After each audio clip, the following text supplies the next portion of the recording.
2 and the motion adopted by the committee on the 18th of September 2025. The committee is meeting as part of its study on suicide prevention among veterans. We welcome our witnesses. For people who are viewing, I would like to provide a trigger warning. We will be discussing experiences related to suicide and grief. This may be triggering to viewers with similar experiences. If you feel distress or need help, please advise our clerk. For all witnesses and for Member of Parliament, it is important to recognize that these are difficult discussions. Also for our witness, if you do not feel comfortable at any point, please let us know. We can pause our committee for you. La réunion d'aujourd'hui se déroule. Today's meeting is being held in a hybrid format in accordance with the rules. Members may participate in person or via the Zoom application. I would ask that all in-person participants to consult the guidelines written on the cards on the table. These measures are in place to prevent audio and feedbacks incidents and to protect the health and safety of all participants, including the interpreters. Pour garantir le bon déroulement de la réunion, j'aimerais To ensure that the meeting runs smoothly, I would like to share a few instructions with our witnesses and members. Before speaking, please wait until I call on you by name. If you are participating by video conference, click on your microphone to activate your mic, and please mute yourself when you're not speaking. So finally, a reminder that all comments should be addressed through the chair. Donc, j'aimerais maintenant souhaiter la bienvenue. So it is now my pleasure to welcome our witnesses. Witness. If I can, just before you introduce the witnesses, I noticed that we had a change of the meeting from 2 hours to 1 hour. I'm not sure I would have necessarily agreed, although I do understand the circumstances with a few witnesses dropping out. Having said that, I wonder if I could ask the committee members, if we, and yourself, obviously, if we could at least just modify that slightly to make sure that everyone on the committee has had a chance to have asked a question. So I guess that would require, like, whatever it is, 4 rounds or whatever it is, just so that, you know, like, everyone has that opportunity at least before we shut the meeting off. So rather than being hard and fast about an hour, that we just give everybody an opportunity. It might take us slightly more than an hour, but I hope that would be agreeable to everyone. I certainly am at the will of the committee, but I hear what you're saying. How about if we start this committee, we see how our witnesses and everybody feels in the room, and we'll take it openly. Is that okay, Mr. Richard? Donc, je vais pouvoir introduire nos témoins. So, very well, so I will continue introducing our witnesses. I would welcome you first. I'd like to welcome Monsieur Michel Marceau and Mrs. Amanda Anderson. Thank you for being with us. We will start by inviting each of you for a delivery of your opening remark for a period of about 5 minutes. Once you have done, we will have the rest of the meeting as discussed, that we will be inviting our Member of Parliament to ask you questions. Monsieur, je pense que je vais demander à... I think I will call on Ms. Anderson.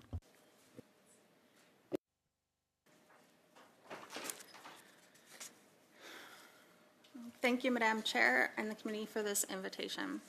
My name is Amanda Anderson. In 2007, my husband, Corporal Jordan Anderson, was killed along with 5 other soldiers and an Afghan interpreter in Afghanistan by an improvised explosive device. Though the care I received from his unit through PPCLI in the aftermath of his death was excellent, I have borne witness to many gaps in the system. Since 2009, I have been quietly helping CAF and veteran widows through the death admin and VAC process. I admin a Facebook group exclusive to my survivor community. For this work, in 2024, I was awarded the VAC Ombudsman Commendation, and I was asked to sit on the VAC Advisory Board for Families. For both, I believe I was the first survivor to be honored. So why am I here sitting at this hearing on suicide prevention when my husband was killed in Afghanistan? Because I talk and message with CAF and veteran widows one-on-one almost every day. My testimony is not mine. It is the experience of the survivors that I've talked to for over 16 years. The phone calls, the meetings, the MyVac messages. I'm here to discuss what happens to veteran families when, despite everything, suicide prevention efforts fail. The grief and trauma is overwhelming. You have heard this from many family members and spouses who have shared their firsthand experiences with this loss. I will say this: the mental anguish that leads to suicide is suffered not only by the member and veteran, it is shared by the family. And after the death, the family is left to carry that pain for a lifetime. And in order to move forward, families need access to consistent and appropriate mental health support for grief and trauma. In my role as an advocate, I am often helping families find that support. This is where we hit a wall at VAC. The current VAC policy on mental health hinges on the active participation of the veteran.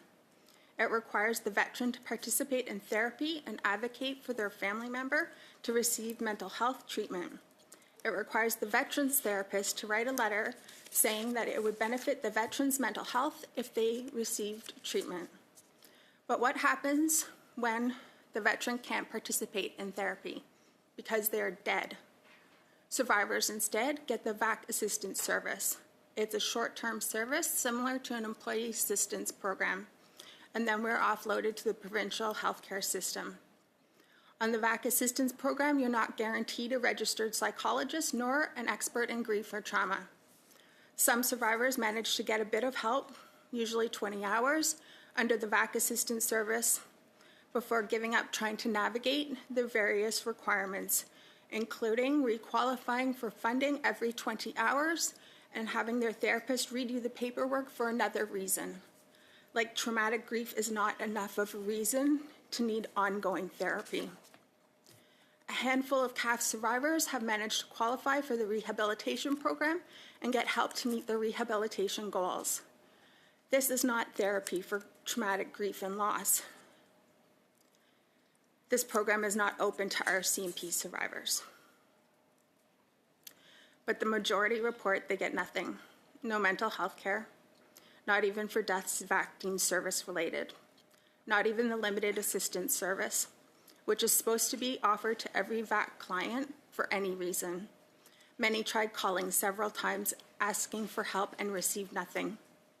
If this sounds confusing, inconsistent, and patchwork, it's because that's actually how it is. VAC has confirmed in writing we are only eligible for the VAC Assistance Service for short-term care, and then we're to get care on the provincial healthcare system.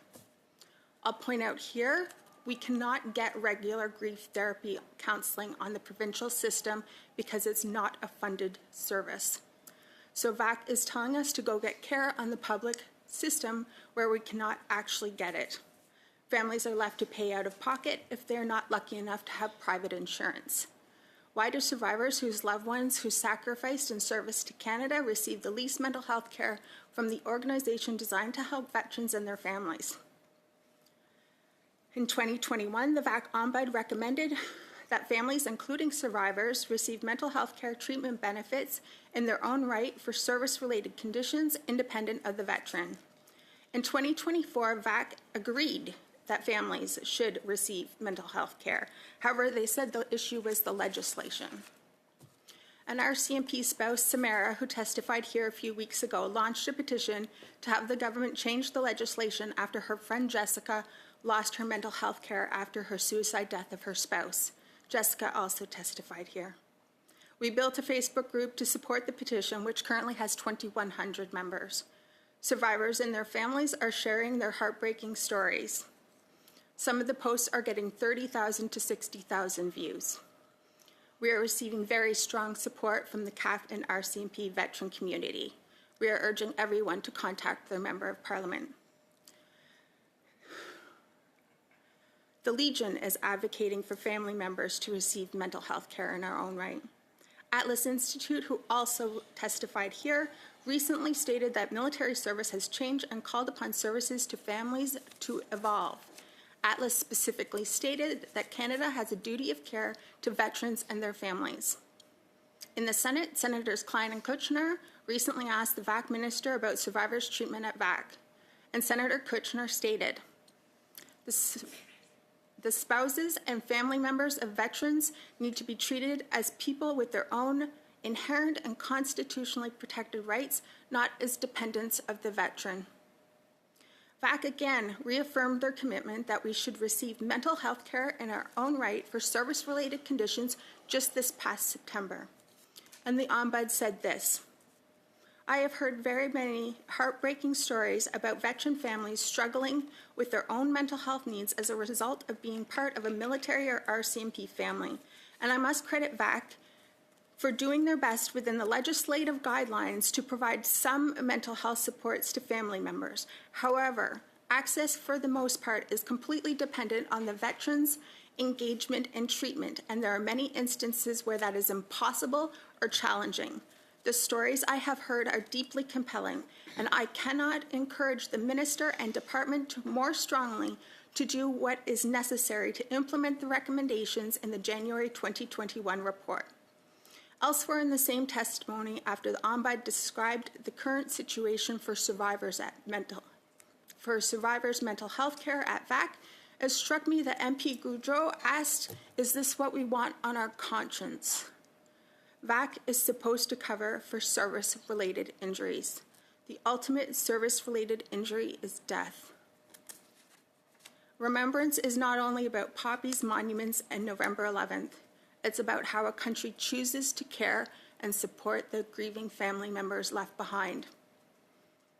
Thank you. Thank you very much, Mrs. Anderson. Thank you for coming today. Thank you. Appreciate it. Monsieur Marceau, pour 5. Mr. Marceau, you have 5 minutes, and the floor is yours. Hi, everyone. Ladies, gentlemen, thanks for having invited me here. I'm Michel Marceau. I'm a veteran of CAF, veteran of Afghanistan. I was in Operational Force 109. And here's what I saw myself, what I'm aware of. The red tape mentioned by the journalist, Ms. Patricia Rainville. She wrote a series of articles on this topic, and she really knows what's going down. That's really the truth. We got to fight. We got to fight tooth and nail to get what we should have without even having to request it. So it's been 12 years since I got out of CAF. I don't even have a general practitioner. I spent the winter with the person at VAC telling me, that lady there, very polite, that, I do have a family doctor. So I've called him 12 times, but he hasn't been there for the last year. So I've found up in the private system $2,000 a year for that. So no family doctor. So I wonder, why do we have newcomers coming to the country, people even coming in illegally get access to a family doctor, and I, a veteran, and families like those of Ms. Anderson, who've been through even worse things than we don't even have family doctors. So I complained to the Ombudsman in 2017, and that got me nowhere. Last year, I basically went on a food strike 22 days without drinking anything. And I'll do that again if I have to. I'm not here to threaten anyone. I'm not here to drive you up the wall. I'm really sorry, but, trying the same thing over and over again with no result. And Ms. Anderson, I found that really touching, what she said here. So another point, how long it takes to transition from military to civil status takes too long. It's 2025. One click, the file's gone. It should, be instantaneous. So servicemen and servicewomen like we have allegiance. I'll never give that up. Tomorrow morning, the king's in Quebec, someone shoots him, I will go and take that bullet for him, and I'll die glorious and free and happy. I know that doesn't sound normal, but that's what it means to be really a service member. But the Canadian flag is being burned everywhere in the country. And people like me, it makes us sick to our stomachs. 150 million sent to the Taliban, and it's not the first time. That doesn't even need a comment. Facebook takes out anything about veterans. Yesterday, I wrote a post, very polite one, very respectful, just to ask for advice, my veteran friends' advice about how to say the right things and, speak for us. And we're stigmatized by the population. To tell you briefly how horrific it is, I'm not so special. This is happening to so many. And the evidence is that people like you, quality, empathic people who are taking some of your professional time with their professional attitude to be there for we veterans. So that shows there's something that needs to be addressed. 2018, diagnosed post-traumatic stress disorder. 2015, the 15th of October 2015, I became completely manic on antidepressants. I went over the edge. I called a good clinic in Loretteville. There's, a kind of a somewhat semi-mad doctor working there. 3 months and a half, they didn't listen to me. They didn't take my calls. Okay, I still have time, thanks. So, they just didn't listen to my calls. I called back 10 or 20 times, and oddly, I'm the same guy who served. I had security clearance. People had confidence in me. I had a high level of security. I leave the Army, and I was a hero. I become zero, like zero, a zero, even crossed out zero. Not just me, but all my friends. Same thing. When you leave the armed forces, it's pretty clear. You take your pills, cash your check, keep your mouth shut. And what you went through in Afghanistan, we don't want to hear anything more about it. I mean, there's only a few courageous people who still have any experience of that who are actually in the Army, and they're lobbyists trying to make sure that everyone shuts up about it. So now, thanks to the excellent treatments of the TSO clinic, and the negligence of VAC, which is, obvious in my case. Why am I frustrated? Why am I bitter? Because it's the third time that I was having this reaction to antidepressants. It was clearly in my file. It was clear. Cipralex, Cymbalta, and Prestic, nearly killed me. 4 times through the psychiatric rigmarole. 2 suicide attempts. So, in the street because Seroquel over 6 years, no housing. I know people like that. So I would like to underscore the testimony of the Vietnam veteran, the Amerindian gentleman, because I can say exactly as he has said. I got out of it, sort of got out of it. At least I'm doing better as of about a year and a half now. And I did pretty much the opposite of what they told me to do. That's why I got through it. I'm a soldier. I'm still a soldier. I've got a bag at the bottom of my bed, and I'm ready to take off any time, not to Afghanistan. But if my old mother, 70 years old in Normandin, Saint-Jean, and is not doing well or something happens to her, I grab that bag and I'm off with my son. And what doctors don't understand is that they don't understand combat. There's a psychologist wrote a book, and a lieutenant colonel too, and it's exactly what people like I are living with. And Ms. Anderson too knows, that Viet from Vietnam is really clear on it all. So I'm doing better because I really decided to live from the heart. I need stress. I need danger. Too much comfort, civil lifestyle, suddenly back in civil lifestyle, everything's too slow, it's too comfortable, Mr. Madam, talk about your emotions, take a couple of pills, and, before you know it, you're taking 12 pills. You get a pill to make your leg shake, you take another to keep it from shaking, you take another one to make sure you're still a good husband, if you know what I mean, and it's just horrifying. I just don't take any of them anymore. I'm not against medication, but I'm against medication that doesn't work and that just is bad for you. I'm aware of my own condition. I control it. I've become a master yoga practitioner. I can't do all the poses, but I really, really can do it pretty well. So I have used martial arts, yoga, and spirituality, just like that Vietnam vet. That's the way out of this. I'd like to thank MP Desilets, who really worked on my case. I'd also like to thank Ms. Gaudreau, MP, who is pretty professional and pretty empathic as well, to hang in.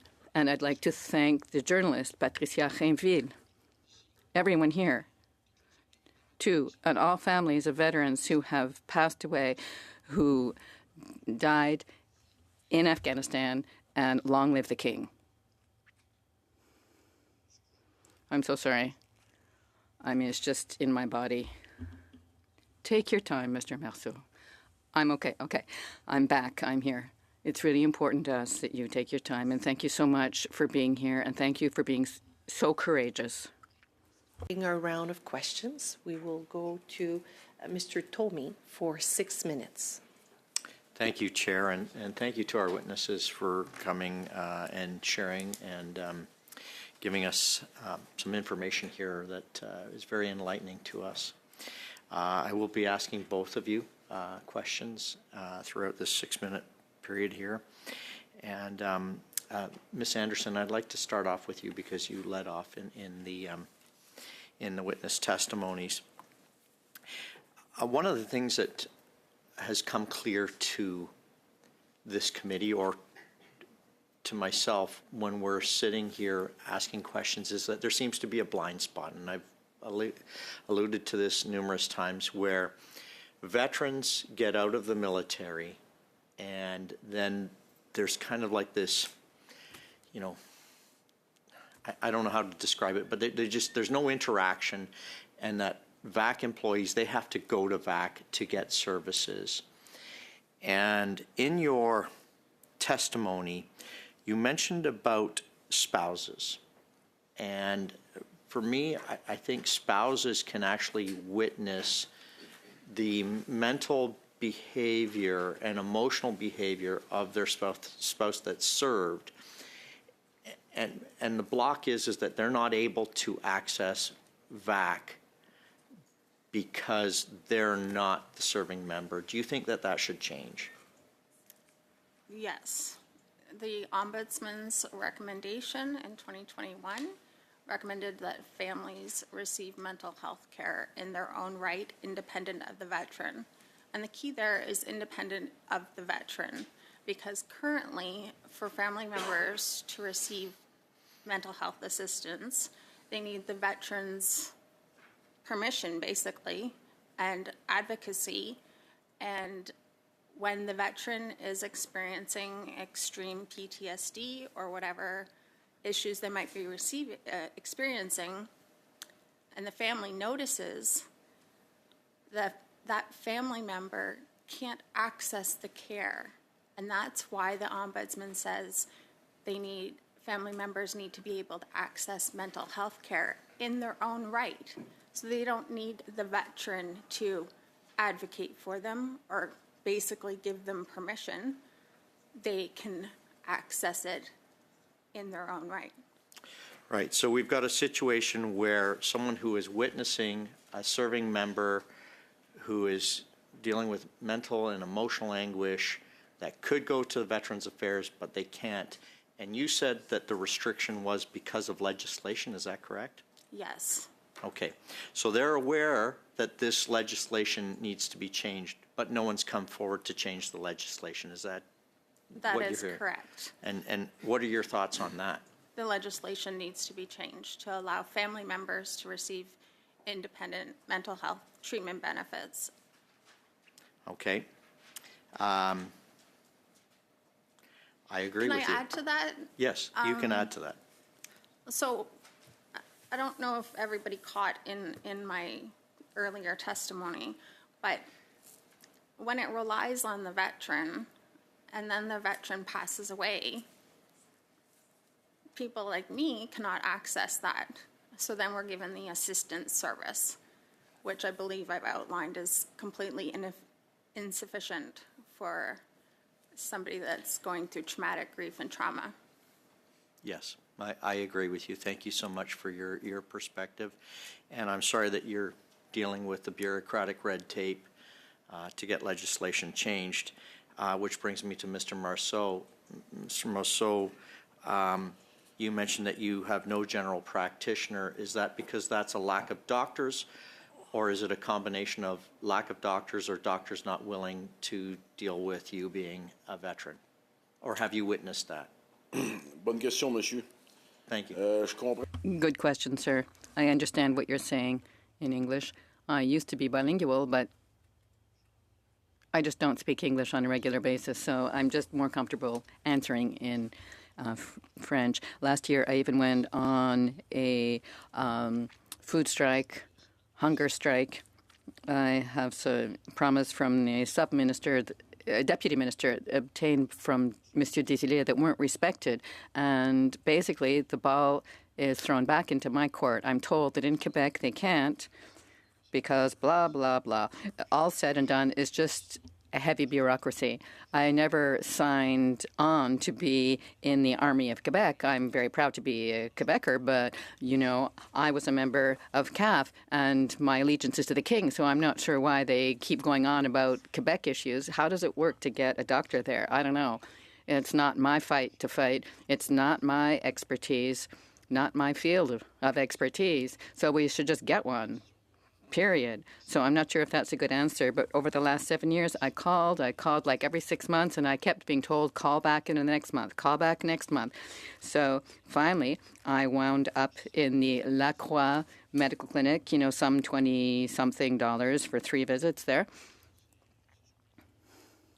And, you know, that's my experience.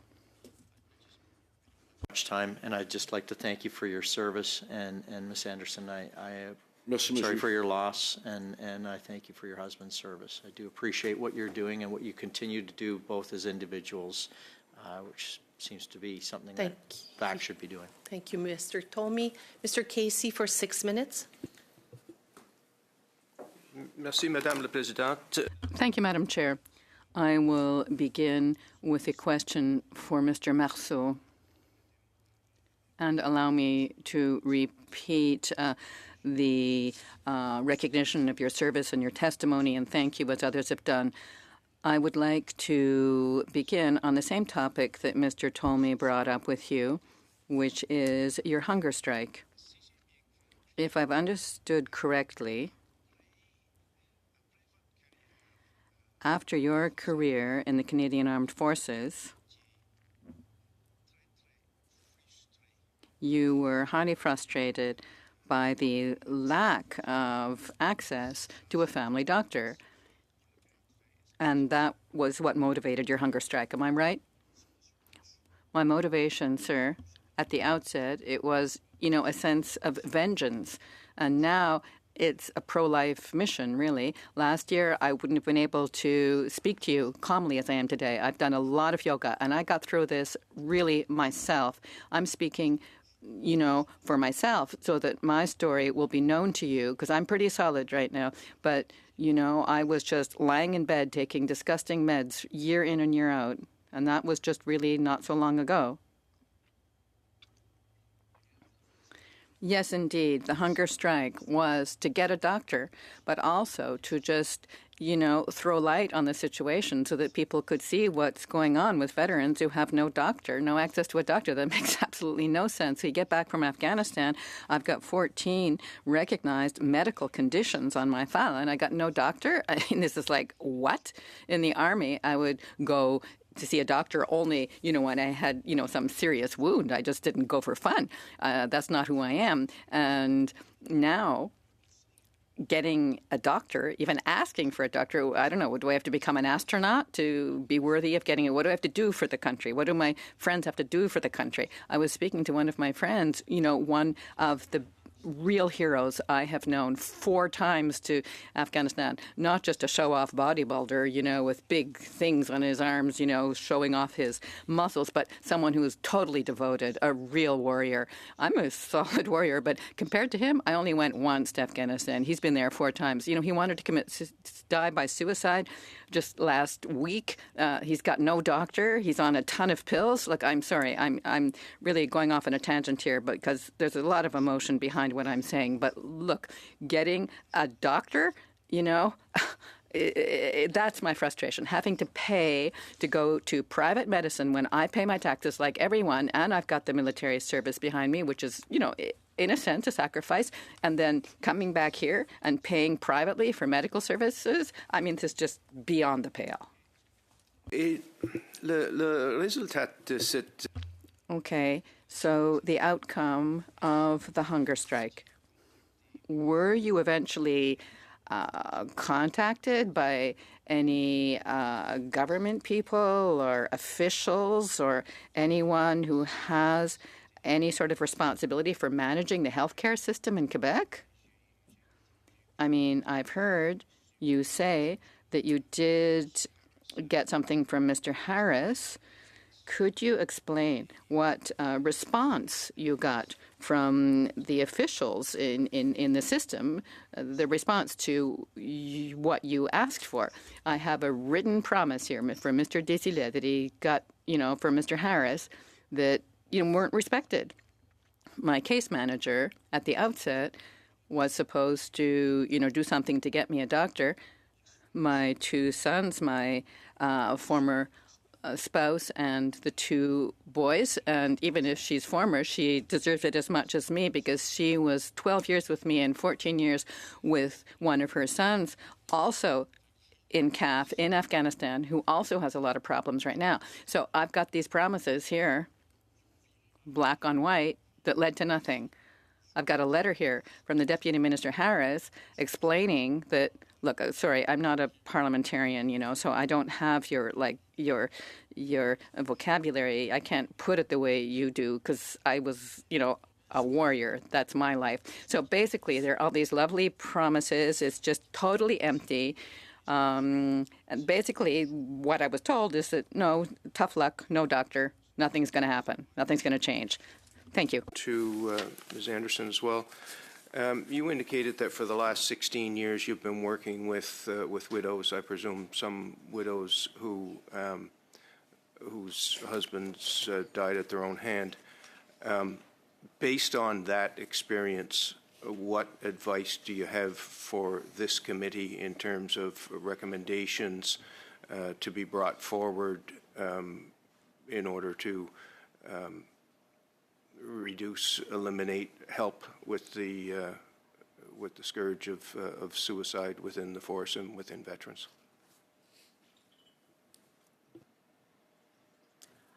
I don't think that I can answer for the prevention efforts. I come in afterwards, so I can talk about the issues that survivors are having with VAC. I don't think that I'm qualified to talk about before.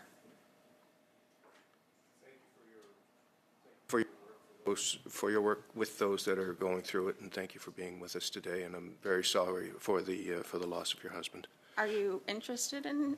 Sorry, am I talking? I think I'm out of time, but you'll get lots of questions on that, I'm sure. Sorry, Madame Anderson. Madame Gaudreau, pour 6 minutes. Merci. Ms. Gaudreau, you have 6 minutes. Thank you very much, Madam Chair. Okay, so we've met a few times to discuss this topic. As recently as last Friday, in my riding with 3 vets very active in the Laurentide area who said, it's just lucky we're still here because it's among each other that we managed to save each other. We've heard people come to say that, they're working in various organizations and such and whatnot, but it's always the same message. It's bureaucracy. It's really outdated. It's heavy. It's thick. Once you leave the services, you're abandoned. You're abandoned as veterans and abandoned as spouses as well. So I am thinking if we just go back to the beginning, when you sign up at CAF, what ensures that you are prepared to carry out your work? And what are you told when you begin your training? What ensures that you're ready? That's a good question, Ms. Gaudreau. I'll speak for myself, but I think it's probably similar for many of my friends. When I was young, I was very active, very much into sports. In my generation, a friend who's 37 says that I'm a dinosaur. But, you know, our heroes were Schwarzenegger and Stallone. So, you know, we would watch them. And like the Army, at the age of 16, school was no longer of interest to me. I really wanted to be in the Army. I wanted to live that group experience. And what I hoped for was to join the Army. And I got there and I said, I'm going to serve until they throw me out. They'll have to force me out. I have nothing against, you know, civil society. Everyone has a role to play. You know, you're evidence of that. You're playing an important role right now. But, you know, I love the Army. And when you were prepared for service, because I've heard the sentence, you know, military service is a matter of sacrifice. Yes, that as well. But it's a little like being a firefighter or a police officer. Except that in the Army, when you're off on a mission, you know, and I'd like to make a difference here by sharing this. I'm not here to bitch, you know, about other missions, but I got to tell you, Afghanistan, you know, you get special medals, and there's a reason for that. The mission is like something quite different. You know, you stay long enough in the Army, you get these other ones here. That's what people say, we say among each other. But Afghanistan is brutal. The thing you get for Afghanistan, that stands out. So were you told how important and precious and heroic you were, you know, as you mentioned earlier, you used those words? Did you felt that way, yes? At least, you know, on the mission. A hero, well, tough to say, a hero. Not really. That's not really how we feel. When you're in Afghanistan, everything is like hyper accelerated, from the kitchen personnel to the person who, you know, sends out the mail. You know, it's like we call this being really on edge. And if it's a really tough mission, you're not insulting each other. You're sort of tough love, that's what we call it, you know. We play with the situation. We say, hey, I hope you're not going to get shot today. I'm going to be dragging you out by the feet, etc. So could we imagine that sort of extraordinary situation that you went through, and, you know, then you come back and you're abandoned, this being treated this way? Is this something that you could foresee? Or, you know, did it really strike you as like, what the hell's going on? Like, did I do anything for you? Was I noticed? We were, to be totally honest, we could not foresee this. We were super well prepared to go into Afghanistan, but coming back, it was just horrific, totally disorienting. I got here 100 miles an hour, the bayonet, you know, basically clenched in my teeth, unable to sleep. And then you go to the grocery store and you're eighth in line. This is the sort of thing that we run into, and civil people don't understand. You're in a wait line, and it's exactly when you were in Kandahar beside Kandilin, which was a thing this high to separate the two lines, and you're in row 21, let's say, and it's 45 degrees Celsius. Oddly enough, there's no cool air out there, and you're waiting, and you're expecting to explode any second because, you know, they can shoot you. And so you're standing at the grocery store, and this is what you're feeling. Okay. To finish, I have little time. It's as though the preparation to go into the mission is really, really excellent, but that for coming back and for dealing with what happens after, and I'll ask you more questions about that later, is like really not up to par. We prepare our warriors, our soldiers, we get them in there, we react when they're on mission, but after, when they get back, it's like, okay, fine, good luck. So the time invested should be just as good for the medium and long term as at the outset. That's what I'm understanding from what you're telling us. Well, you mentioned earlier and you got earlier, that among veterans, we really react to each other. We get it, and we'll say, look, if you go through with a suicide, your kids, your wife, she's going to be stuck with the aftermath, so don't do that. We help each other. Nous allons maintenant passer à la ronde de 5 minutes. We'll now move into 5 minutes rounds. All for 5 minutes. Well, thank you so much, Chair, and thank you both for being here today. I see you have a helper there. That's awesome. Yeah. I have some questions for you, Mikhail. You sound like you are very proud of your service, and rightly so. But it was difficult. But you also, most of what you've experienced in frustration seems to be around when you've come back. So this is what's called sanctuary trauma, is the term that we use here. You're expecting care, and it's not coming, or it's not being provided in the way that you need. Would that be accurate in what I'm saying? Yes, ma'am. I'll do my best in English. Oh, it's fine. French is fine.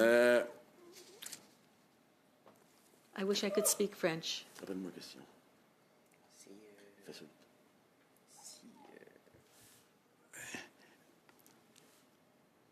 Les soins sont pas. So the care is inappropriate.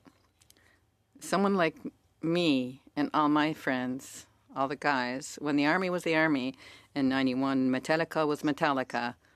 It was a matter of worry on the base. Dr. Dauphin, if he'd come in, when I would, at one point, was feeble, I was going up steps and I nearly slipped, and I felt so terrible. I would have rather been shot on in Afghanistan than go to the doctor. I was feeble just trying to get to the doctor up the stairs. It's really like the stairs of shame. That's what we called them. So I'm not sure if that's a good answer, but. Thank you. So you made a comment. You said, I did the opposite of what they told you to do. And I'm curious about that. So you found a way to deal with your circumstances, and you talked about spiritual side of life, yoga. Is that where that fits in? Because we had someone come and give testimony about a program that he does last meeting, Ernie Wolter, and talked about how we're a triangle, which is the strongest shape, and we are body, mind, and soul. So could you talk to me a little bit about what you were experiencing there? Because the soul he says, is actually the point of what we need to cope with to heal. So how is that what you did when you say you did the opposite? You talk about yoga and martial arts. Moi, je me trompe. OK, je vais y aller rapidement. Okay, quickly, I'll do this. The type of quick bandage a doctor puts on. On the 21st of October last year, 2024, I stopped using pop. I was smoking 3 grams a day. I looked horrific. I mean, I was nothing like myself. I took so many pills. Doctors, don't want you to take cannabis, and cannabis isn't as bad as pills. And when I stopped the cannabis, I went crazy for 5 days. The pills, I've been into psychiatry 5 times, 2 suicide attempts. So get back to your questions. I went to the Balmorin Yoga Ashram, 3 courses, trainings for becoming an instructor.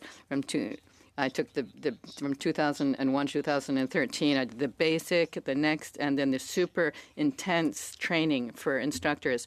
But, I got to tell you, among veterans, yoga is not that popular because it's difficult for us.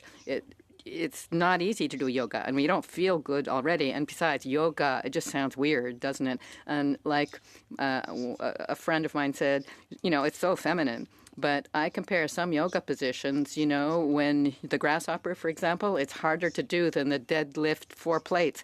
It's not feminine, but you got to breathe while you're doing it. And it's just so much easier to take a pill. You don't have to make any effort. Yoga is not magic either, You got to stick to it. What we learned at last meeting as well is that psychiatry and psychology, when you prepare and train, there is no courses whatsoever on trauma. And the methods of treatment often for them are through medications, correct? So how did you make that decision to not use medications and go this other route? I'm just curious if... J'ai pas eu le choix. Je suis allé. I had no choice. I went to the bottom in June, and I said it's the last time I'm hitting bottom. I still have some downs. I'm still bipolar. I've, thanks to the good treatment and good medication, it's been suggested I not sound too sarcastic, but, I can't help it. I said earlier that, I'm a soldier, like, in the background, in the shadows, in my heart. I mean, in my heart, I'm a real soldier. I can't see things any differently. So, if people get lost in the winter on snowmobiles, I'm there to go help look for them. And it's really tough. It's stressful. But, good dose of adrenaline is good for me. And we function like a military base in my home. We love each other, but it's tough love. We insult each other, and we mean it lovingly. Thank you so much, Mr. Marceau. For 5 minutes, Mrs. Hurdle. Thank you all for being here today. Ms. Anderson, thank you for sharing the experience of your late husband, your family, and the other people that you are here to represent. As I think we've discussed, I've also experienced the loss of a spouse, so I can only imagine the differences our paths have taken for us to continue to bring their memory forward. I recognize the petition that you and my colleague MP Richards have brought forward, and when the Veterans Ombudsman was here earlier this fall, she spoke eloquently about the recommendations outlined in her report. Plus, I think when the minister was here last month, you may have had the opportunity to speak directly with her after her testimony in October. Was there any follow-up engagement after that conversation with the minister? Yes, there was. Can you... I had been asking for a meeting for quite some time, and after I talked to the VAC minister after her testimony, I was contacted within 24 hours for that meeting. That's good to hear. Thank you. Can you share with us some of the goals that you hope to advocate for with the minister?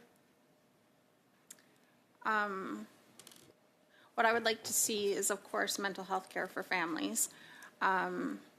What we need also is survivor-specific case managers, veteran service managers, financial services, because we have different needs in terms of,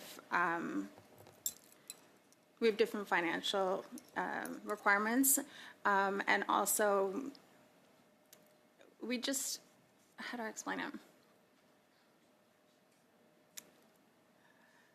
They need to be trained in certain sensitivities, and that's not currently happening.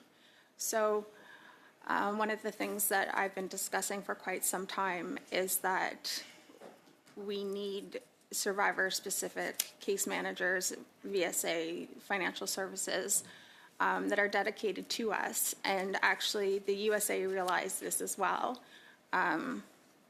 Canada hasn't quite realized it, but the USA did realize it, and they have set aside certain a program specifically for survivors because of the need, the unique need. Veterans Affairs already has specific teams to deal with OutCan, to deal with RCMP, to deal with Indigenous, and we are asking for similar. The other thing that is that I think what's missing is that Veterans Affairs, and this has come from, of course, many years, is that this is kind of how it operates. Veterans, rightly so, veterans' families, and then monuments and commemoration. There are families that live in this space, families that I help, and there is a lack of acknowledgement and care and services in that space. And so that's what I'm here to look to get. We need to recognize that survivors are a separate client group with unique issues deserving of respect, research, acknowledgement, and actual solutions. You. Can you tell us more? You mentioned that there were some a breakdown at the provincial level. Can you talk a bit more about the challenges that family are facing accessing services provincially?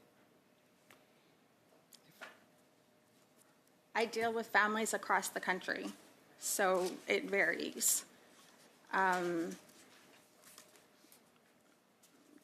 it varies greatly what they're able to access provincially. Province to province is different. Exactly. Gotcha. And each community offers different services for grieving families. So I can't really Okay. discuss that part of it. That's fair.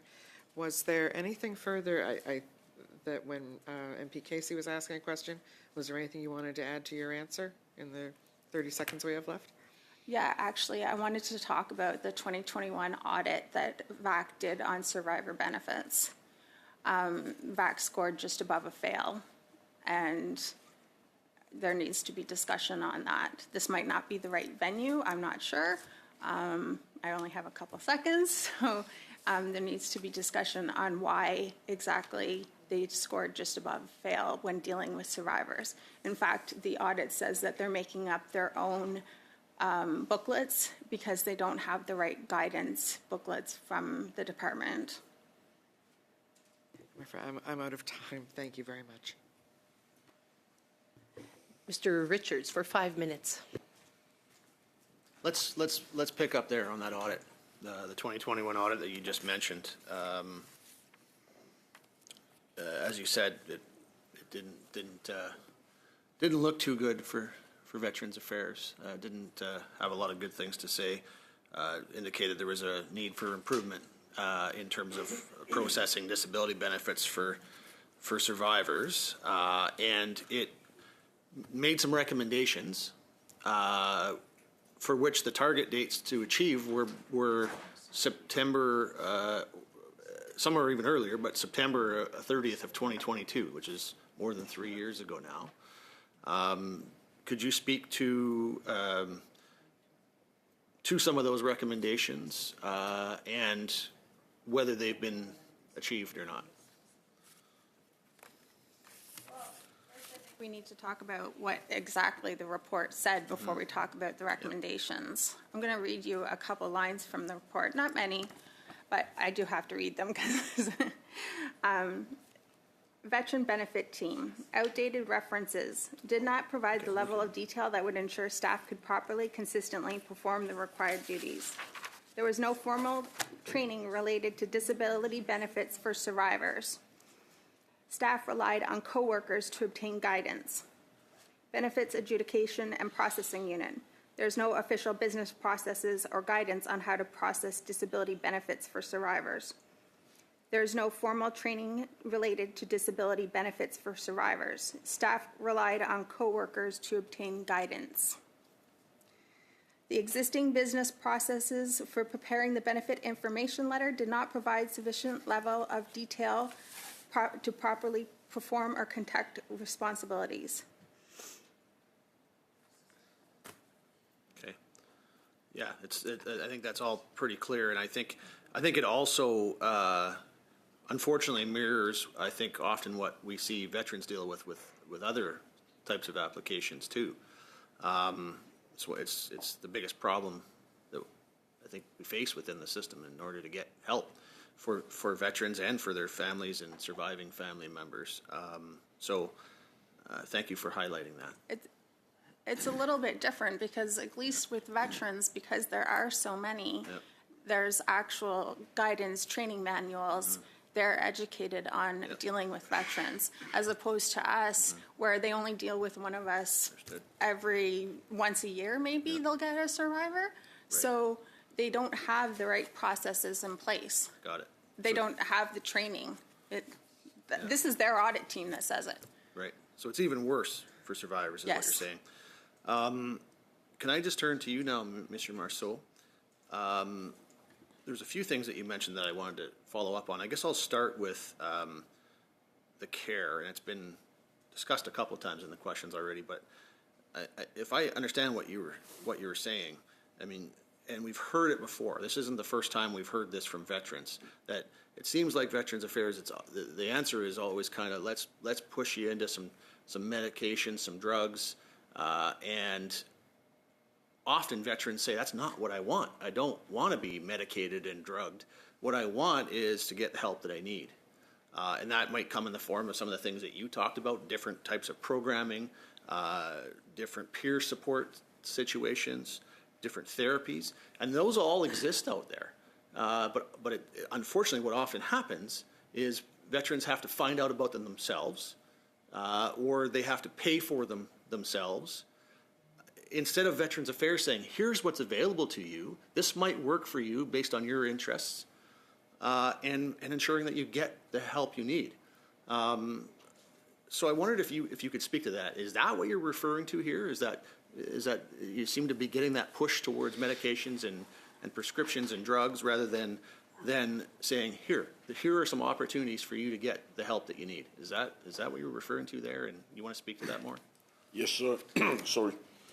Yes, sir. In my case, the only thing that worked, because I didn't have the choice, j'étais dans le trou complètement, j'étais rendu suicidaire. I was really in trouble. I was suicidal. I even requested MAID, medical aid in dying, and I said, look, what's going on? Why am I in such a shitty state? It's not very complicated. My inner soul, they were trying to destroy it. I couldn't become a politician like you. I don't have your finesse. I don't have, the ability to communicate the way you do. I'm a soldier. I was a warrior. So what saved me and what I tell my friends is just learn to breathe. It's the only thing that works. Breath. And here's the proof. Test it yourselves. When you're getting carried away by anger, frustration, or, anything. I have to apologize. I wanted the Can we witness. just let him answer yes or no to that? I wasn't offered, sir. weren't I offered. was that low that I asked for it. Yeah. Yes. I had Okay. to do something for myself. So, So je me suis assumé. C'est ce que je... So I decided to respect myself. This is who I am. I need danger. I need stress. And I started just doing those yoga postures. I just say to him, M'excuser, thank you for your Monsieur for your Richard, courage I've and been sticking very- around and then being here. Merci, monsieur. Thank you, sir. Yeah. Fairness to all in this committee. Madame Gaudreau, je veux m'excuser humblement. Ms. Gaudreau, I ask for your forgiveness. I skipped over you to give room to Mr. Rougeau, so I'm back to you for 2.5 minutes and perhaps a few extra seconds as well. Please forgive me. I forgive you, Madam Chair. All right. So something really precious has just been shared, and truly every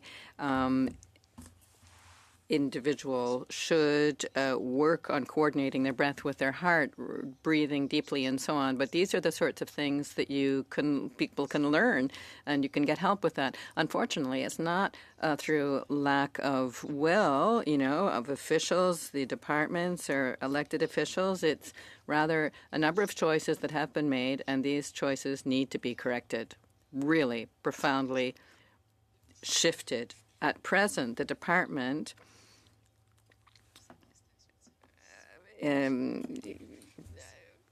contracts out a lot of the service delivery. That's what I've understood. And even if I really try to understand in the depth of my heart what you've been through and what you're living with now, that's exceptional. So it's exceptional what you have lived through. So it requires not some sort of a generalist, but a whole structure like you had before, a hospital, people to accompany you.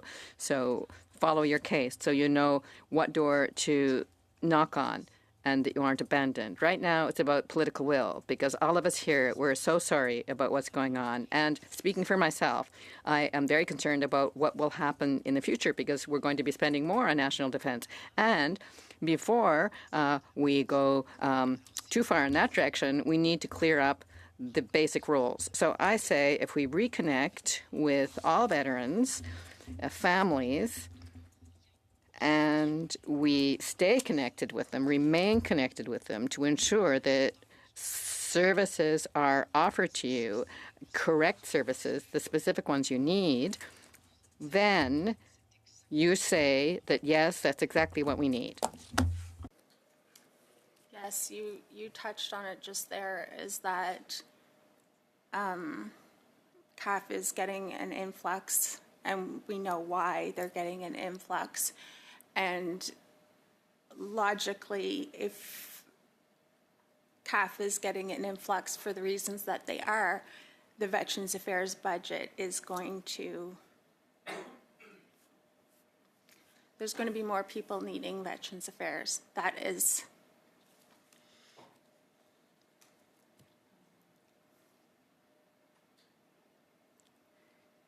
you can't increase CAF and not expect that you're going to need the corresponding increase in Veterans Affairs.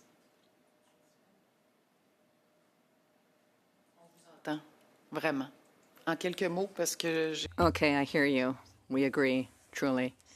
So, does that make sense to you? Yes. Okay, thanks. Thank you.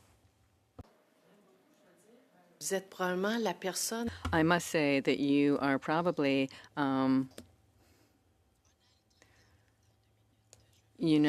the member who's most honest in keeping your time. 2 minutes. Congratulations. 5 minutes now. Ms. Auguste, thank you very much, Madam Chair.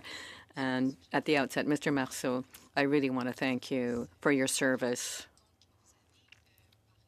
Now, you have spoken a bit at the outset of, your close camaraderie with your brothers in arms, and you said that what you came leaving that group was really tough on you. And often we're told that isolation is an enormous factor that weighs on veterans. So could you give us some advice? What can we do better to fight that isolation that is affecting veterans, and also to strengthen the camaraderie, not only in the Army, but after the people leave the service? Madam, I think that the big issue when you're a career military person, and if I had not gotten into the Canadian Army, I would have joined up in the U.S. or with the British. I would have been a soldier. But I'm speaking for myself, but pretty much for all my friends, we are ashamed. We are deeply ashamed when you've been like a tough soldier. You've been to Afghanistan. You come back and you're taking medication and you're crying and you're, you're peeing in your, shitting in your underwear, and you can't be a man with your wife because the meds you're taking and you've lost control of yourself. I'm telling you, you're ashamed. You don't call your friends. You don't call the people you were with in the Army. And that's the big mistake everyone makes. You can't stay alone. Thank you so much. And you have told us how yoga and other physical activities that you carry out now have really helped you to connect again with people. Tell us a bit more how you and other friends you've mentioned found the strength to work with others again. Well, when I see veterans, I just feel terrific because I'm a team guy. I love the Army.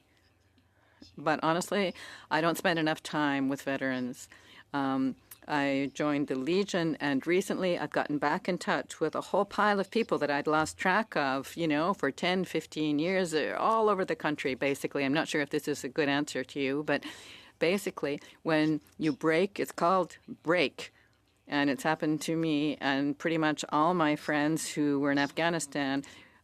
You feel really bad then. I don't want to insult those in other missions, of course, besides Afghanistan, because others have been through horrific things elsewhere. It's not just Afghanistan. There was stuff, people who went to Somalia. Ugh, I wouldn't want to be among them. I didn't go, and I'm actually pretty happy I wasn't. So every mission had its own specific stresses. It was unusual. Those in Bosnia, let's not forget them. So I think that veterans should not remain alone. That's the mistake I made, and it pretty much nearly killed me. Thank you so much. Ms. Anderson.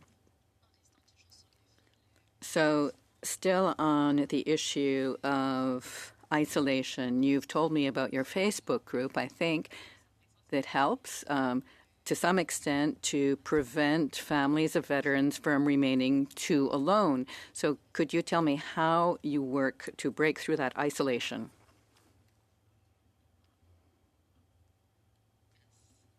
We have our own Facebook group that's specifically for CAF and veteran survivors, and that's mostly how we function. Unfortunately, there's no funding for us to get together, but when we do manage somehow to get together, it's incredible to have somebody who understands intuitively what you've gone through. There was one lady that I actually talked to online for 7 years. And recently we got to finally meet face to face. And I mean, we just hugged like this, like peer support's incredibly important. And that's how we communicate is through Facebook. We also do a little coffee on whatever days available. So we can just chat, on the screen. There is a more formal peer support network through CFMWS. I think it's CFMWS. I might got that mixed up, but it's called HOPE, and it's for families who have lost. It's a more formal support. We're very, very informal. Merci. Thank you very much. Donc, we're going to have our last round for allowing each member of our committee to participate. So I will invite MP Versen for 5 minutes. Thank you. Mr. Michaud, this study is about suicide in veterans. How much do you think that the medication that you were on contributed to suicide attempts, suicide ideation?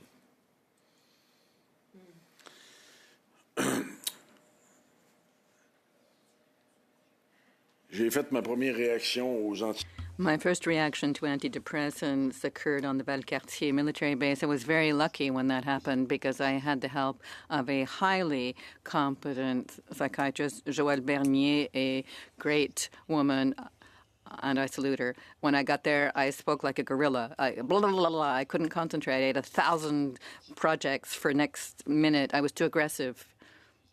So in my case, antidepressants got me so far down that I had no further choice. I really had to deal with things myself, or I wouldn't be alive. So for me, antidepressants were nearly fatal.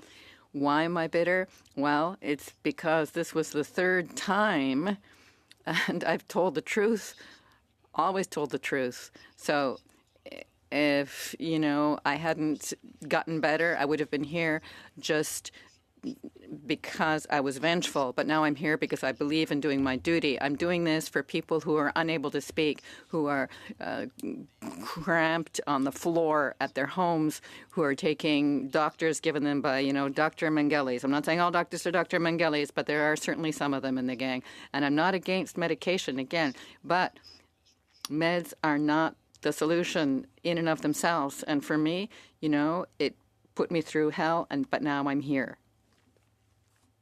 Was an underlying cause that caused them to prescribe the medications to you in the first place, that should have been dealt with rather than just prescribing medication? Ça, c'est une bonne question, monsieur, parce que... That's a really good question, sir, because honestly, the medical system, there are a lot of doctors who are really very devoted. I've bitched, but I can do more than bitch. I'm a positive guy, I like to be positive, but veterans don't know what to do with us. We've got a pile of problems. We're too intense. We've got symptoms that are unknown to them and that are highly complex, very difficult to deal with. Earlier about, you said a statement, I think something to the effect that you're a warrior, and you said something about burning flags. Now, I didn't quite capture what were you trying to insinuate by that. So I'll try to piece it together. Would you say that, is it your feeling that Canada doesn't have a place for warriors anymore? Was that what you were insinuating? And then what was the piece around the burning flags? Monsieur, je pense pas que j'étais... Sir, I don't think that I'm clever enough to insinuate anything. Look, for guys like me who spent their lives in the Army, I can speak for myself, but I can tell you I've got all my friends in mind, and a lot of them were even more devoted than I. Some of them have a lot more medals than I do, and I got, a pile, but a lot have got even more than I have. So they see a Canadian flag burning. It's sacrilegious. It's just horrific. You want to throw up. I'm sorry, if someone comes and starts burning a Canadian flag near my home in Valcartier, I'm going to intervene. What about the warrior piece? You mentioned something about a warrior. You're a warrior, and that is there. What were you trying to say when you said that? Is that, do you feel that we don't have a place in Canada for warriors any longer, or what were you trying to say? Pas beaucoup de place pour les guerriers, monsieur. No, not much place for warriors, sad to say, but many Canadians, and even in my own family, my very own family, some of them, people are really happy to live in bubble wrap, what can I tell you? He loves a warrior until the enemy is at the gate. C'est vrai, malheureusement. Unfortunately, that's true. Contributing to perhaps the mental health decline of some of these warrior-type individuals? C'est pas la seule raison. It's not the only reason. But when you've been on a mission and you've really given yourself heart and soul to Canada, you come back here and you see on TV these lowlife burning our flags. It's disgusting. Sorry, but it's, it's just, I can't help but react. I have sung "O Canada" on military bases. We had Jean Chrétien come and review us. We've had pretty much all the ministers come to see us. Princess Anne in 2003. I personally went to England 3 times to, study martial arts. So allegiance to the flag, it's sacred for a soldier. If it weren't, we just would give up. We wouldn't go to war. We wouldn't protect Canada. On apprécie. Merci beaucoup.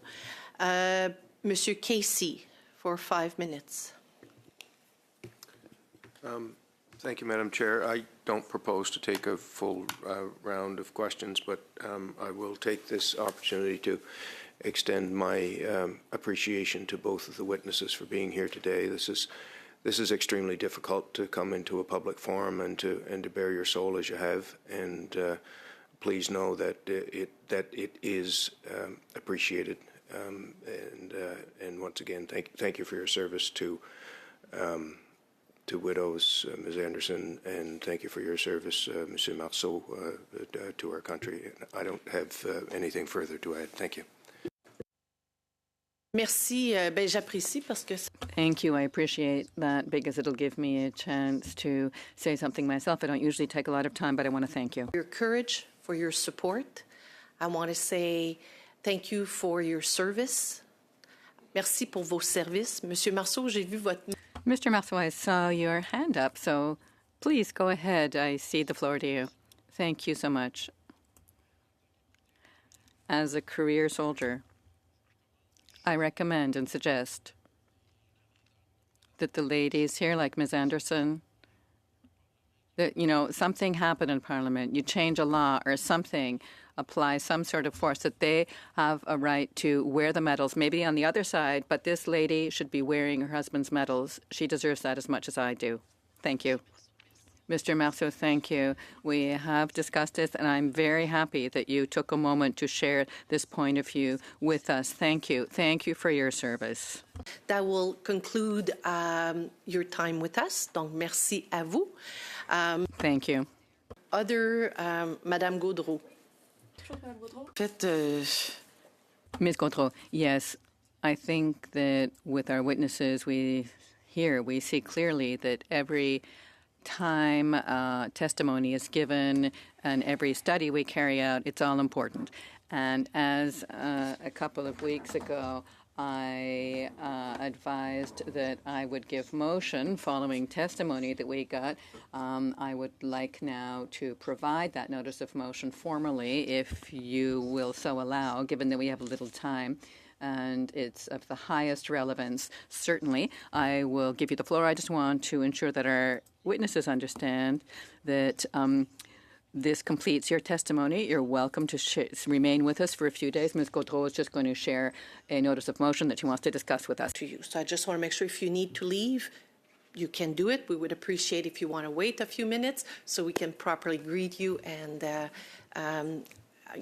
say thanks to you personally. Some of our colleagues like this. Donc, excusez, Madame Gaudreau, je voulais juste expliquer. So I'm sorry, Ms. Gaudreau, I just wanted to explain the situation to our witnesses. So for everyone's benefit, the notice of a motion, let me say something here.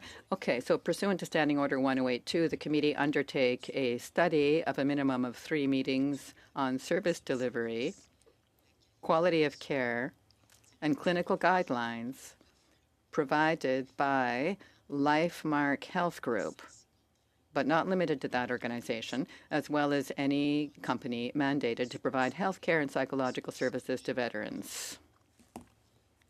Did the Standing Committee on Veterans Affairs then invite, amongst others, representatives from LifeMark Health Group, the Veterans Ombudsman, officials from Veterans Affairs Canada, and did the committee report its findings and recommendations to the House?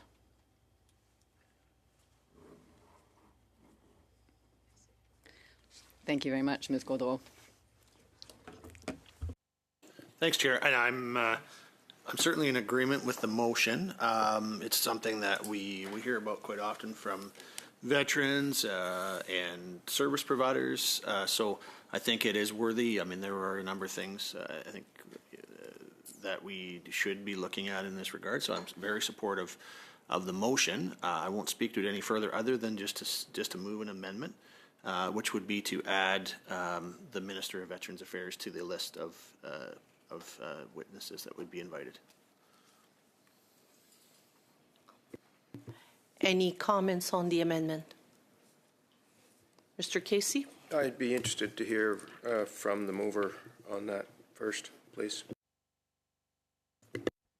Ben oui, en fait, là, il faut qu'on parle du sous-amendement. Donc Okay, so first let's discuss the sub-amendment. So I think this could be an opportunity for Madam Minister to come to us and talk to us about what has been done since she entered into her current functions and how far ahead she is on what she's doing, and perhaps what's being thought through on service delivery.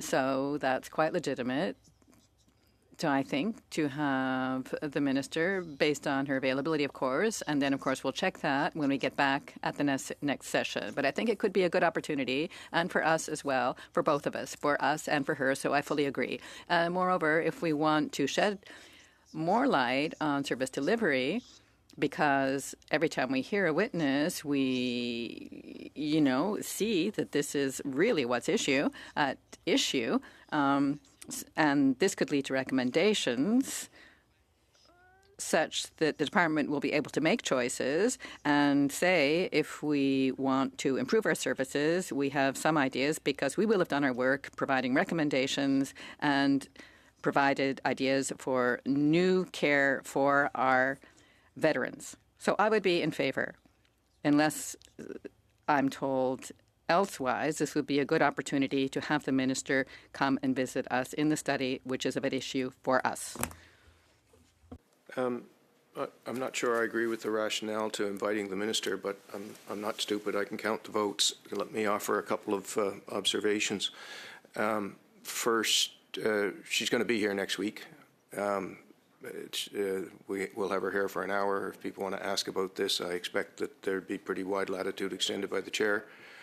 Sorry, I have the floor, Mr. Richards. If you want to put your hand up, you'll get a chance to speak next. And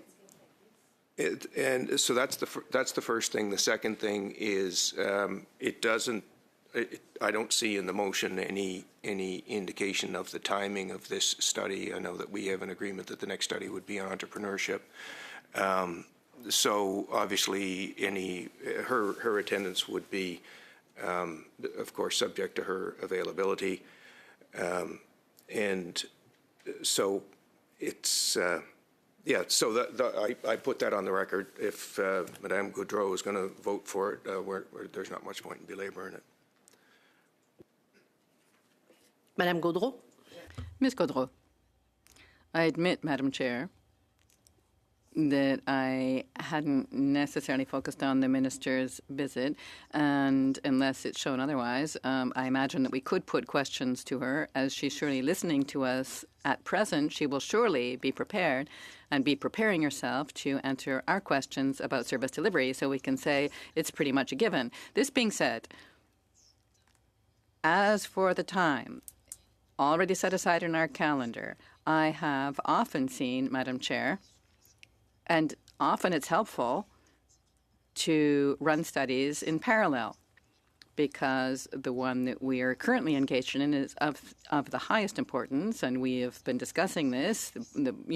Post-service or service to veterans is important, but also service delivery is a basic issue, isn't it? So I would have proposed that we might, of course, depending on our good clerk's recommendations and your recommendations, Madam Chair, that we do this, alternating or in parallel, given that we see each other twice a week. So we could do this simultaneously. I am receptive to all comments. We will see this year, from now through the end of 2025, whether we're at entrepreneurship. And once this motion is adopted, then yes, that could be taken into consideration.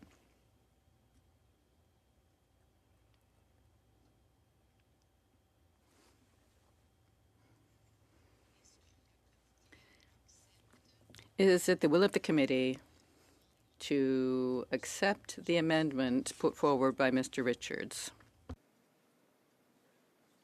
On division? On division? Donc, Very well. Then the motion is... No, hang on. The amendment has been carried. Any other comments, Mr. Casey? I would ask that the motion be amended by deleting all of the words after Mr. Richards' amendment. So, as I understand it, Mr. Richards' amendment has the effect of adding a fourth bullet in the list of witnesses, and that there be a period after that, and that the last sentence be deleted. The last sentence is that the committee report its findings and recommendations to the House. So the rationale for that is the likelihood that 3 or more hours of House time will be tied up in a concurrence motion. This is something that is legitimately before this committee, but I would ask that we not put ourselves in a position where we're going to tie up 3 hours of debate with the entire House along with a vote.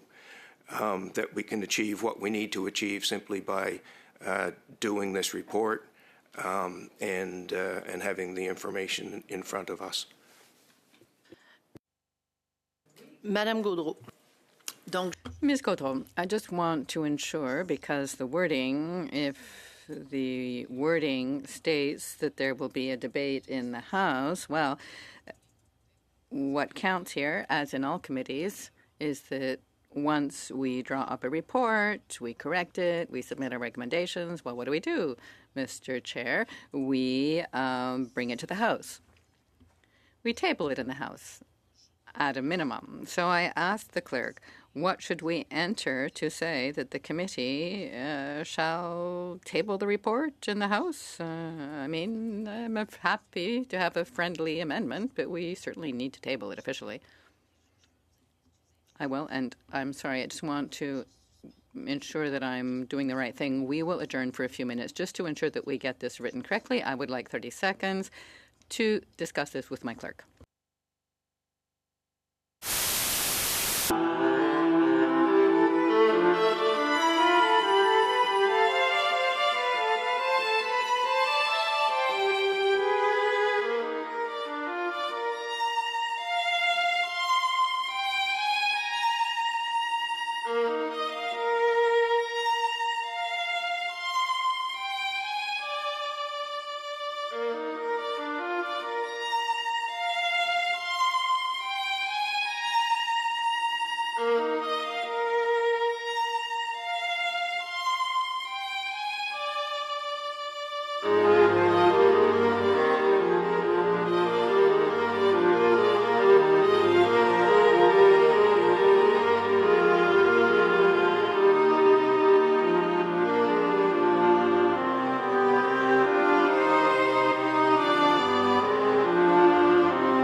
I invite our parliamentarians to return to the table. Thank you, Madam Chair, and thank you for granting that suspension so that we had a chance to talk about this. It appears that the amendment is highly unlikely to pass, and therefore I would request the agreement of the committee to withdraw it. Donc, sur ça, je vais... Very well. That said, I now ask, is the motion carried with the amendment provided by Mr. Richards? Very well.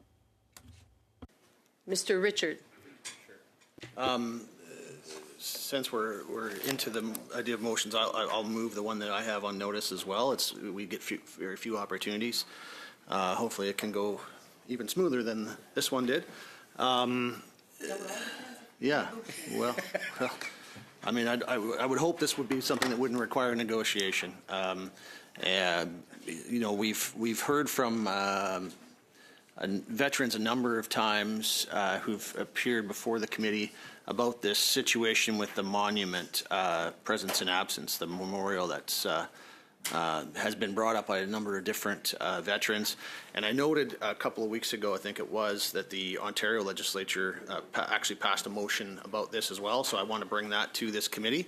And I know it's been on notice, so I will move the following. That the committee concur with the Ontario legislature and Canadian veterans that the Government of Canada should assume responsibility for mistakes on the presence and absence memorial and apologize to the living veterans who were wrongly identified as fallen soldiers and to the families of deceased soldiers whose names were left off the monument, and that this be reported to the House. Pretty straightforward. Obviously, you know, it's caused great pain to a number of veterans and to families of the fallen. And I would hope it'd be something we could all just acknowledge was a mistake that should be fixed. So, I thank you. I will suspend for a minute to ask an advice from the clerk.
Hello again.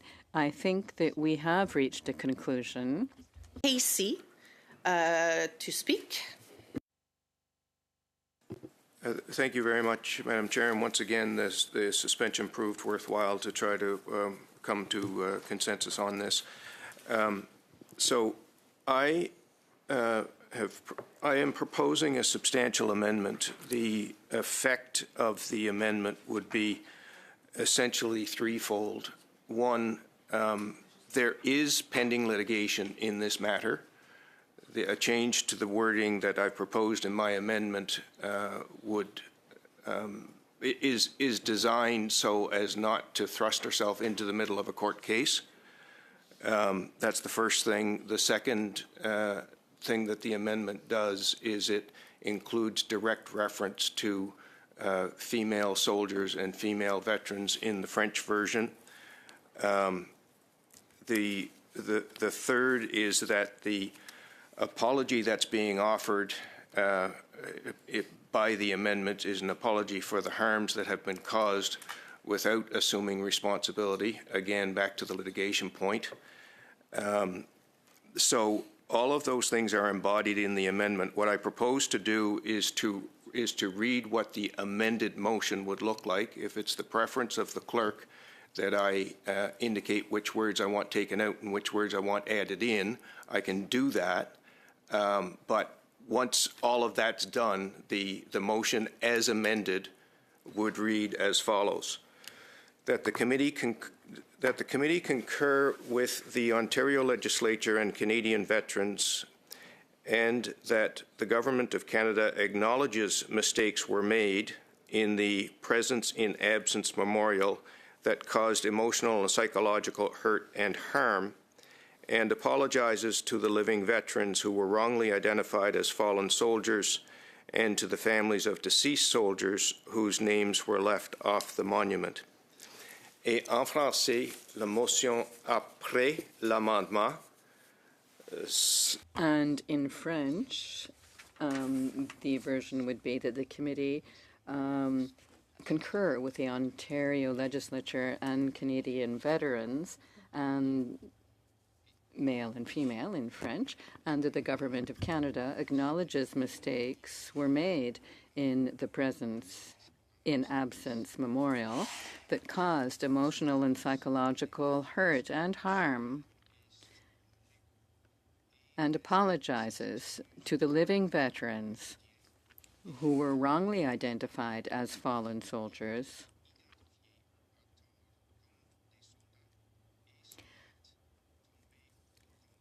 and to the families of deceased soldiers whose names were left off the monument. Impact of the amendments that I'm proposing, and if it is of assistance to the clerk, I have another formal document that says exactly the words that I'm seeking to be taken out and the words that I'm seeking to be put in, but this is the end result. Thank you. Parfait. Very well.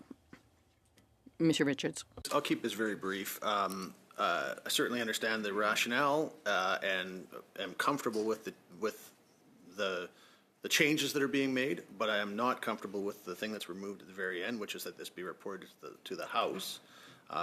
Unfortunately, it appears as though from our discussions that there is enough members of the committee that don't feel the same way that I do, that will in fact pass, but I still believe that it's important that we express our objection to that. I think it's important that there be a report to the House, as just much as it was with the last motion where the attempts were made by the Liberal members to have the report taken out. I don't agree with it happening in this case either, and will therefore, and for that reason alone, we'll be voting against it. But I do agree with the rest of the changes. Mr. Ruff. Thank you, Chair. It's always good to be back here at the Veterans Affairs Committee, and I just want to follow up on and actually put the question back to Mr. Casey, why that has been removed. I didn't have the privilege of being here for any previous debates on other motions. I can't speak to them, but specifically to this motion, we're talking about an issue here and being an Afghan vet, and the point of reporting stuff to the House, we actually have ballpark likely about 20 veterans across all the parties in the House of Commons, and we're not tracking everything in every committee that's going on at every day. Like wouldn't even know this was going on today, and if this doesn't get there and get shared with us. And this is something, knowing the direct impact these mistakes had on veterans' families and veterans themselves, that were identified. So I just want an explanation. Why would we not want to report this back to the House of Commons? So that's a question back to Mr. Casey. At this point, if I have other people who would like to speak. Mr. Casey? I'll give Mr. Ruff a courtesy of a response, and I would invite Madame Gaudreau to do the same.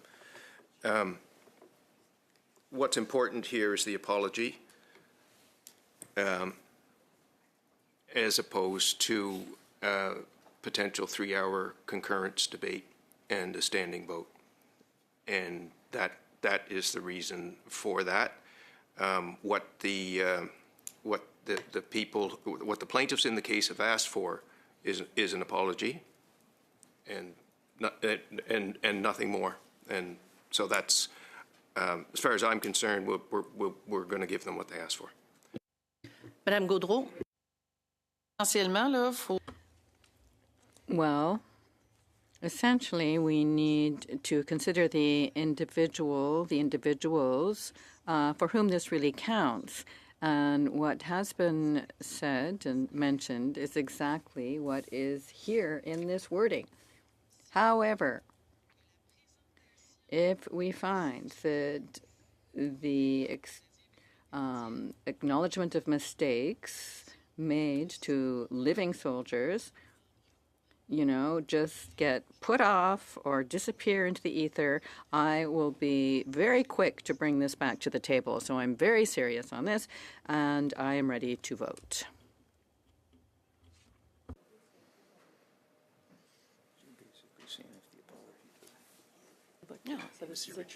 So, même syndicat après voter? Oui, parfait. I just want to make sure I follow the right procedure, Mr. Richard. Okay, so I'll just say one thing. I mean, it's clear how the vote's going to go. So be it. But it's been suggested that there's somehow automatically a concurrence debate that occurs when we report to the House. That's inaccurate. That's not how it plays out. And I will point out that I will be incredibly disappointed if this apology is not a proper and dignified apology, and it's just some press release that gets buried on a Friday afternoon or something. I really hope that the government is serious and will give a proper apology if this is how this is going to play out. Thank you very much, Mr. Richards, for speaking. Are we ready to vote on the amended motion of Mr. Richard? Recorded vote? Oh, on the amendment. Yeah. Yes, on the amendment first. Recorded vote.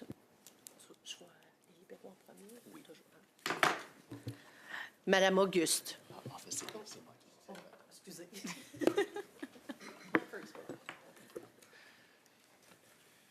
So the vote is on the amendment proposed by Mr. Casey to the motion of Mr. Richards.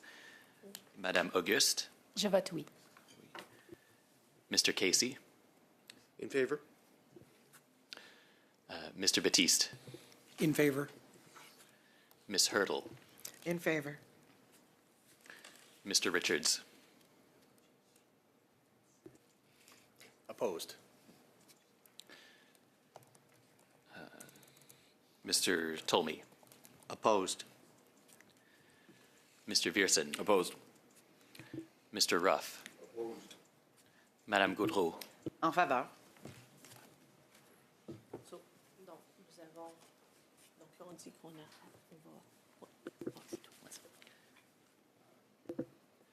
So,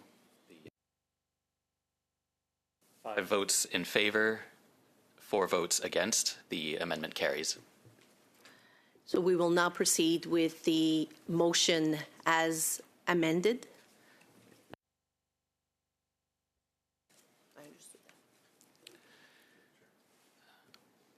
Madame Auguste. Je vote en faveur. Mr. Casey. In favor? Mr. Batiste. Ms. Hurdle. In favor. Mr. Richards. Opposed. Mr. Tolmie. Opposed. Mr. Viersen. Opposed. Mr. Ruff. Opposed? Madame Gaudreau. En faveur. So 5 votes in favor, 4 votes opposed. The motion as amended carries. Thank you very much. Just from housekeeping, notre prochaine réunion aura lieu le jeudi. Our next meeting will occur on Thursday, 27th of November, 2025, and we'll return to the study on suicide prevention among veterans. Is it the will of the committee to adjourn the meeting? Yes.